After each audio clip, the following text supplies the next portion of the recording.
రాజన్న సిరిసిల్ల జిల్లా రుద్రంగి తహసీల్దార్ పుష్పలత ఆధ్వర్యంలో స్థానిక రైతు వేదికలో భూ రీ-సర్వేపై రైతులకు అవగాహన కల్పించారు.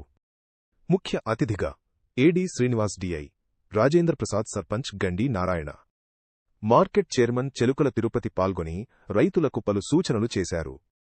తెలంగాణ రాష్ట్ర ప్రభుత్వం ఆధార్ కార్డు తరహాలో ప్రతి భూమికి ప్రత్యేక గుర్తింపునివ్వడానికి భూ రీ-సర్వే వ్యవస్థను తీసుకువచ్చిందని, దీని ద్వారా ప్రతి భూభాగాన్ని జియో ట్యాగింగ్ చేసి భూభారతితో అనుసంధానం చేసి కొత్తగా తెచ్చిన భూభారతి పోర్టల్ ద్వారా భూమి హక్కులు సర్వే మ్యాప్ యాజమాన్య వివరాలు ఒకే చోట స్పష్టంగా కనిపిస్తాయని అన్నారు. మోసాలకు అడ్డుకట్ట, భూ లావాదేవీల్లో తప్పుల నకిలీ రిజిస్ట్రేషన్లు లేకుండా భూమి హద్దులు మరియు కొలతలతో కూడిన శాశ్వత భద్రత లభిస్తుందని అన్నారు. భూ రీ-సర్వేకు వచ్చిన అధికారులకు రైతులు సహకరించాలని కోరారు.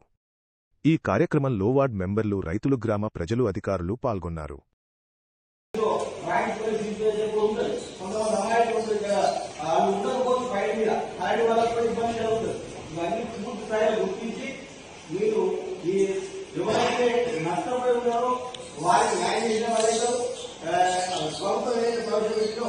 మళ్ళీ ముందు కూడా ఈ సర్వే పనిచేయాలని కోరుకుంటూ ఇక్కడికి నాకు అవకాశం ఇచ్చిన